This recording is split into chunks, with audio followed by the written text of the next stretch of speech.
Ada penjelasan hukum fikih juga sini tentang tata cara mandi junub. Dan ini harusnya setiap muslim dan muslimah memperhatikan tentang cara-caranya. Yang pertama kata beliau, orang yang mandi mencuci kedua telapak tangannya 3 kali. Ya, seperti kalau kita mau wudu, telapak tangan saja 3 kali dicuci. Ini sebagian ulama mengatakan hikmahnya adalah kemungkinan dia pada saat biologis mungkin memegang kemaluan pasangannya, mungkin menyentuh benda-benda atau haram, sesuatu yang dianggap kotor, maka dia mencucinya. Kemudian yang kedua, mencuci kemaluan dari depan dan belakang secara baik dengan menggunakan tangan kiri. Ya. Ini tentu kenapa dikatakan tangan kiri, karena Nabi SAW tidak menggunakan tangan kanan dalam cebok atau membersihkan diri. Itu dijelaskan dalam hadis Bukhari yang lain.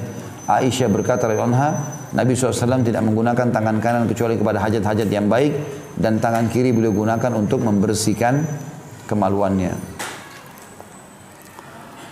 Kemudian yang ketiga, berwudu sebagaimana wudu untuk sholat, dengan catatan tetap menjaga wudu dari perkara yang membatalkannya dan tidak menyentuh kemaluan dengan tangan manapun.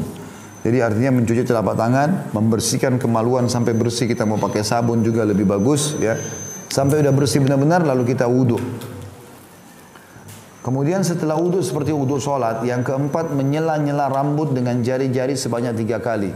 Jadi ambil air di jari-jari kemudian disentuhkan di bagian kulit kepala sebanyak 3 kali. Yakni orang yang mandi membasahi tangannya dengan air kemudian menyela-nyela rambutnya dengan jari-jarinya, yakni melewatkan jari-jarinya pada sela-sela rambutnya. Yang kelima, mengguyurkan 3 cidukan air sepenuh 2 telapak tangan. Kalau kita 1 timba sekarang, shower juga tentu sudah masuk, ke atas kepala hingga kulit kepala basah dengan sempurna. Kalau dalam sebuah riwayat dikatakan Nabi SAW mengguyur setelah memegang bagian sisi kanan kepala sehingga terasa di kulit kepala airnya, maka mengguyur sebelah kanan bagian tubuh 3 kali, baru kemudian mengguyur sisi kiri dan seluruh tubuh. Selanjutnya yang keenam, membasuh tubuh sebelah kanan, dimulai dengan bagian tubuh paling atas kepala, lalu paling bawah, atau ini biarkan air mengucur sampai ke bawah. Disertai catatan untuk tidak menyentuh kemaluan, serta seperti telah disinggung, untuk menjaga wudu agar tidak batal. Karena wudu tadi yang dipakai itu boleh dipakai sholat setelahnya, asal tidak batal. Tapi kalau setelah kita wudu, lalu kita mandi, lalu kita pakai sabun lagi, diletakkan di kemaluan tersentuh, maka batal wudu yang awal. Nanti kalau mau sholat dia harus wudu lagi. Yang ketujuh, membasuh tubuh sebelah kiri, dimulai dengan bagian tubuh paling atas, kemudian paling bawah. Kedelapan, membasuh tubuh dengan air secara baik, artinya semua kena ya sela-sela tubuh. Dan yang terakhir, yang kesembilan adalah disertai catatan agar memperhatikan untuk mencuci ketiak, pusar dan belakang lutut. Ya. Ini tempat-tempat yang kadang-kadang tidak kena air, maka digosok di bagian ketiak. Di situ dijelaskan. Kemudian bagian pusarnya kan ada lubang, dikhawatirkan tidak kena air pada saat mandi junub sehingga mandi junubnya tidak sempurna. Kemudian juga bagian belakang lutut. Ya, biasanya ada lipatan di atas betis, antara betis dengan paha belakang. Setelah itu ia pergi ke tempat sholatnya tanpa perlu berwudu kembali, asal dia tidak membatalkannya. Kalau kesentuh kemaluan, keluar angin, kencing, maka ini semua berarti batal wudu awal. Untuk sholat dia harus wudu lagi. Imam Muslim meriwayatkan dalam sahihnya tentang tata cara mandi Rasulullah SAW. Idza iktasala minal janabati yabda'u fayaghsila yadayhi thumma yufrigha biyaminihi ala shimalihi فيغسل فرجه ثم يتوضأ وضوءه للصلاة ثم يأخذ الماء فيدخل أصابعه في أصول الشعر حتى إذا رأى أن قد استبرأ حفن على رأسه 3 حفنات ثم أفاض على سائر جسده ثم غسل رجليه. Ketika mandi janabah, mula-mula beliau SAW mencuci kedua telapak tangannya. Lalu beliau menuangkan dengan telapak kanan atau dengan tangan kanannya pada tangan kirinya, lalu mencuci kemaluan. Maksudnya Nabi SAW ambil cidukan air dengan tangan kanan ditaruh ke tangan kiri yang mencebok kemaluannya. Sudah kita jelaskan tadi, kanan tidak boleh memegang kemaluannya. Setelah itu beliau berwudu seperti wudu untuk sholat.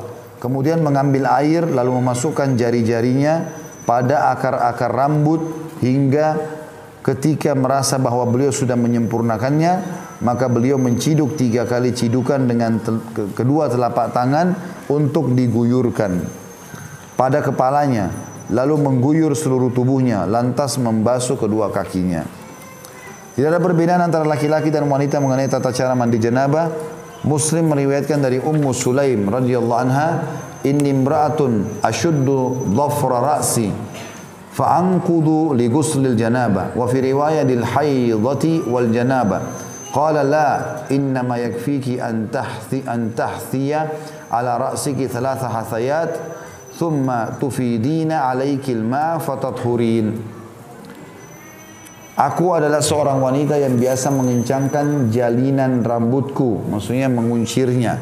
Apakah aku harus melepasnya kalau aku mandi janabah? Kalau ada kunciran, maka dalam satu riwayat, apakah aku harus melepasnya kalau aku dalam keadaan haid atau junub? Maka Nabi SAW menjawab, tidak perlu.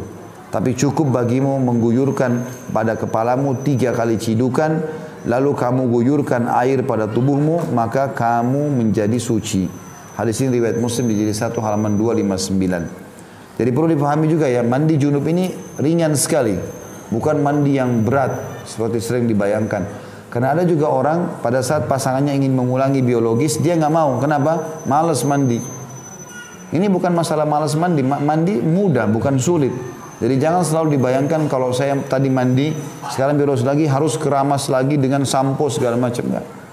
Pakai air, tadi sudah pakai sampo, sudah pakai sabun, sekarang mandi yang kedua ini mandi membasahi, syarat saja supaya junub itu bersih, bisa sholat gitu kan. Dengan tadi mengguyurkan sampai 3 timba air, ya dibahasakan dalam hadis ini. Adapun tentang mandi wanita dari haid, maka para ulama berselisih mengenai kewajiban melepas jalinan rambut kepalanya atau ikatan. Namun yang sahih bahwa ia tidak wajib mengurai rambut kepalanya. Berdasarkan hadis terdahulu, dalam suatu riwayat, apakah aku mengurainya karena haid dan janabah? Yarhamkallah.